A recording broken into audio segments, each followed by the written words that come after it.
सुरू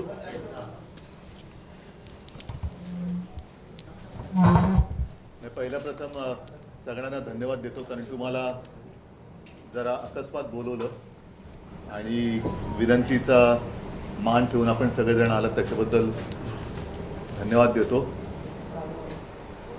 अकस्मात एवढ्यासाठी बोलवलं की तुम्हाला सगळ्यांना कल्पना आहे महाराष्ट्रावरती अतिवृष्टीचं संकट आहे.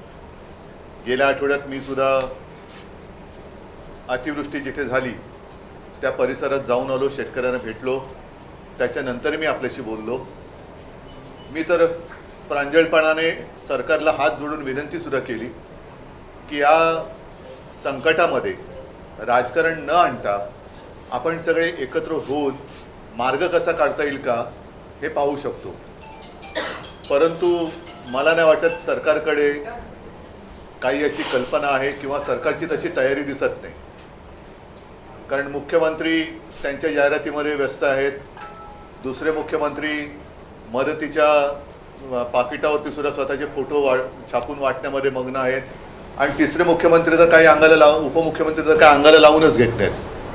म्हणजे कोणताही विषय आला तरी त्यावेळेला हे दुसरे जे उपमुख्यमंत्री आहेत ते दिसतच नाहीत कधी. आणि जनता आता वाऱ्यावर पडलेली आहे. या जनतेला मदत करणं तर दूरच राहिलं, पण आज बातमी जी आलेली आहे ती शेतकऱ्यांवरच सरकारचा पूरभार अशी एक बातमी आलेली आहे. आणि त्याच्यात खरंच ही संतापजनक गोष्ट आहे. मधल्या कालखंडात आपण बातमी दिली होती, कारण मी तुमच्याच माध्यमातून या सगळ्या बातम्या पाहतोय आणि वाचतोय की काही साखर सम्राट हे भाजपामध्ये गेले आणि शेकडो करोडो रुपयांच्या कर्जावरती त्यांनी सरकारकडनं थक हमी मिळवली. आम्ही जी मागणी करतोय ती या गोरगरीब शेतकऱ्यांसाठी करतोय, ज्या शेतकऱ्यांना त्यांची जमीन गहाण टाकावी लागते, बैलजोडी गहाण टाकावी लागते, कधीकधी पत्नीचं मंगळसूत्रसुद्धा गहाण टाकावं लागतं, कारण काहीतरी गहाण टाकल्याशिवाय त्यांना कर्ज मिळत नाही. त्यांच्या कर्जाची हमी सरकार कधी घेतच नाही. आज तर परिस्थिती अशी आहे की डोळ्यात देखत त्यांचं पीक जमिनी सकट उद्ध्वस्त झालेलं आहे आणि हे कर्जाच्या ओझ्याखाली दबून गेलेले आहेत. रोज बातम्या येत आहेत की शेतकरी आत्महत्या करत आहेत. आणि मग प्रश्न असा पडतो की जर का साखर सम्राट भाजपामध्ये गेल्यानंतर त्यांच्या शेकडो हजारो कोटींच्या कर्जाची हमी सरकार घेत असेल, म्हणजे त्यांनी जर काही कर्ज बुडवलं तर ते पैसे सरकार भरणार, म्हणजेच सर्वसामान्य जनता भरणार. तर ह्या साध्या शेतकऱ्यांनी सुद्धा भारतीय जनता पक्षामध्ये येण्याची वाट भाजप प्रणित सरकार बघतंय का, की सगळे शेतकरी भाजपात आले तर मग आम्ही तुमचं कर्ज माफ करू. ही अत्यंत संतापजनक बाब आहे.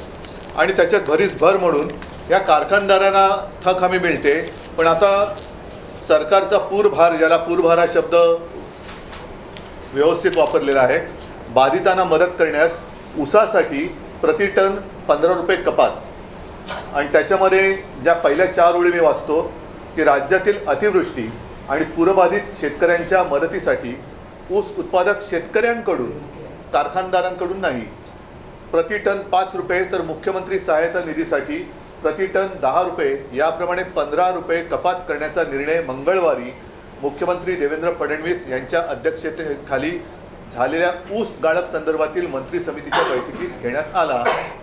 आता याला साखर संघाने विरोध केलेला आहे, पण अशी ही कपात बैठकीत साखर संघाने अतिवृष्टी आणि पुराचा ऊस उत्पादक शेतकऱ्यांनाही फटका बसला आहे. अशा वेळी कपातीमध्ये 3 पट वाढ केल्यामुळे शेतकऱ्यांचे मोठे नुकसान होईल असे सांगत या निर्णयास विरोध करण्याचा प्रयत्न केला. पण ही कपात शेतकऱ्यांसाठीच आहे, म्हणजे खड्ड्यात गेलेले शेतकरी त्याला आणखीन खड्ड्यात घातलं तर त्याच्यात गैर काय, अशी या सरकारची धारणा झालेली आहे. आता तुम्हाला कल्पना आहे की मी तिथे गेल्यानंतर शेतकऱ्यांशी बोललो. काही शेतकरी असे उद्विग्न झाले होते की आम्हाला आता आत्महत्येशिवाय दुसरा मार्ग नाही. त्यांना मी शांत करण्याचा प्रयत्न केला. तिथल्या शेतकऱ्यांना मी विनंती केली की असं कोणी आताताही विचार करू नका. एक त्याचं मी तुम्हाला गेल्या वेळेला सांगितलं होतं, ज्या मुलाच्या मी घरी गेलो, 31 वर्षाच्या मुलाने आत्महत्या केली. मी जेव्हा त्याच्या घरी गेलो तेव्हा त्याला 15-20 दिवसाचं बाळ होतं. एक मोठी जॉईंट फॅमिली, आता ती त्यातून बाहेर कशी पडणार, हा सुद्धा एक मोठा प्रश्न आहे. आणि साहजिकच आहे प्रति हेक्टर 50,000 रुपये हे शेतकऱ्याला तातडीने दिले गेले पाहिजेत आणि त्याचं कर्ज माफ झालं पाहिजे ही आम्ही मागणी केली. आपल्याकडे काय होतं, अनेकदा शब्दाचा खेळ चालतो. मी ओला दुष्काळ हा शब्द वापरण्यापेक्षा आपत्तीग्रस्त हा शब्द वापरला आणि आपत्तीग्रस्त मग आपत्ती तुम्ही एखादा शब्द नाही म्हणून संकट नाकारू कसं शकता की ठीक आहे ओला दुष्काळ ही संज्ञा नाही आहे नसेल पण म्हणून तुम्ही झालेलं नुकसान नाकारू शकता का? आणि ओला दुष्काळ ही जर का संज्ञा नसेल तर मग मला असं वाटतं की काही वेळेला माणसांच्या पदाप्रमाणे शब्द बदलतात का, की काही शब्द ते ज्या पदावर असतात तेव्हा ते शब्द अस्तित्वात येतात आणि पदानंतर दुसऱ्या पदावर गेले ते शब्द नाहीसे होतात, असं काय आहे का? कारण माझ्याकडे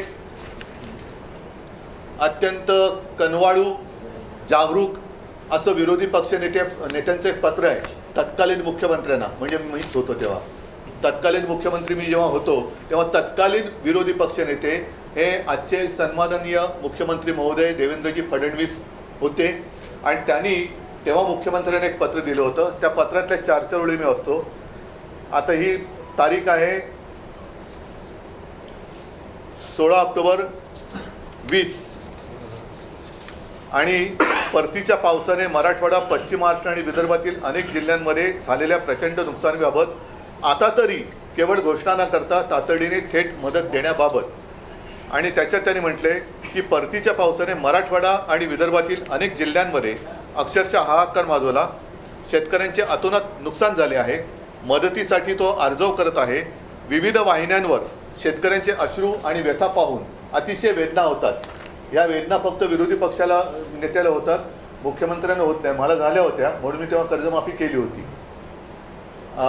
पण राज्य सरकारला अजूनही पाझर फुटायचे नाव नाही. पंचनाम्याचे आदेश दिलेत, या पलीकडे काहीही शब्द सरकारकडून दिला जात नाही. प्रत्यक्षात पंचनामेही होत नाहीत आणि शेतकऱ्यांना मदत तर मिळतच नाही. अन्नदात्याला पूर्णपणे वाऱ्यावर सोडून दिल्यासारखी अवस्था राज्यात आहे. हे बाकीचं सगळं पत्र आहे.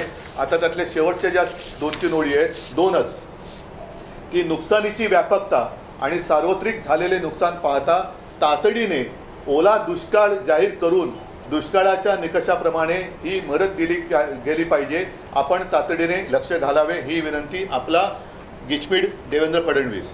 नाही, गिचपीड म्हणजे त्यांची सही आहे तसं मी म्हटलं, मला वाचता नाही वाचता येतं तो बघा तुम्ही सही. पण अशी हे त्यांनी त्यावेळेला दिलेलं हे पत्र आहे. आता तेव्हा ओला दुष्काळी संज्ञा होती आणि मग तुमचं सरकार आलं होती संज्ञा काढली का? तर हे फालतू शब्दाचे खेळ करू नका. त्यावेळेला सुद्धा आमची नियत काढली गेली, सगळं काढलं गेलं, पण शेतकऱ्याला आज जी मदत पाहिजे ती अजूनही दिली जात नाही आहे. मुख्यमंत्रीमध्ये पंतप्रधानांना भेटून आले. पंतप्रधान तिकडे प्रस्तावाची वाट बघतायत आणि मुख्यमंत्री आपला अभ्यास चालू आहे. 2 उपमुख्यमंत्री, 2 हाफ आणि 1 फुल 2 हाफ असे त्यांचा अभ्यास आणि प्रस्ताव बनवणं सुरू आहे. आता हे जे काय थोतांड आहे, केंद्राचं पथक माझ्या माहितीप्रमाणे, आपल्याकडे माहिती असेल तर मला, मी चुकीचं बोलत असेल तर मला करेक्ट करा, की केंद्राचं पथक अजूनही राज्यात आलेलं नाही. केंद्राचं पथक येणार केव्हा, येणार की नाही येणार, आल्यानंतर त्यांची सगळी पाहणी होणार कधी, मग त्यांचे पंचनामे होणार कधी, म्हणजे हे सगळं या सरकार म्हणजे एकदम निर्दयीपणाने हा कारभार चाललेला आहे. एक तर तातडीने मी पुन्हा त्याचा पुनरुच्चार करतो की शेतकऱ्याचं कर्ज माफ झालं पाहिजे. तुम्ही त्याला ओला दुष्काळ म्हणा, नाही तर तुमच्या अकलीचा दुष्काळ म्हणा, काही म्हणा, पण शेतकरी आज संकटात आहे. शेतकऱ्याला ताबडतोब हेक्टरी 50,000 रुपये मदत झाली पाहिजे.